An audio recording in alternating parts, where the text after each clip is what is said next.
एका आरोपीला आपण अटक केली. काय नेमकी कशाप्रकारे फेक करन्सी बनवायची आणि कसं आपण त्यांना गजाआड केली? काही दिवसापूर्वी महात्मा फुले चौक पोलीस स्टेशन हद्दीमध्ये आपले जे DB पथक आहे त्याचे पोलीस उपनिरीक्षक वाघ यांना माहिती मिळाली की कल्याण रेल्वे स्टेशनच्या बाहेर एक इसम काही बनावट नोटा वितरित करण्यासाठी येणार आहे.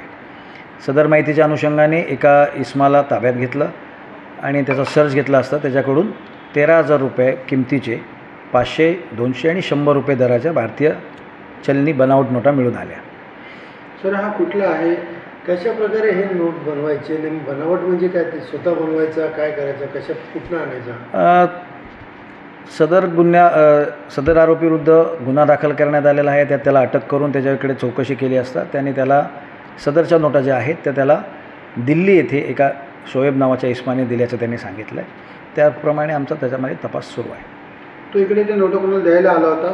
ठीक आहे. इथे तो वितरित करत होता. त्याची मोडस अशी होती की 200 रुपये, 100 रुपये दराच्या नोटा द्यायच्या आणि त्याच्या बदल्यात 50 रुपये किंवा 40 रुपयाची वस्तू खरेदी करायची आणि उरलेले पैसेवरती सुटे पैसे घ्यायचे. अशा प्रकारे तो मार्केटमध्ये ते वितरित करत होता.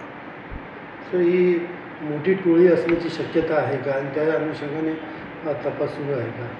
ह्यामागे नक्कीच टोळी असण्याची शक्यता आहे आणि त्या अनुषंगाने आमचा तपास सुरू आहे. सध्या तो आरोपी पोलीस कस्टडीत आहे. कोणार्क, अपना शहर, अपनी बातें.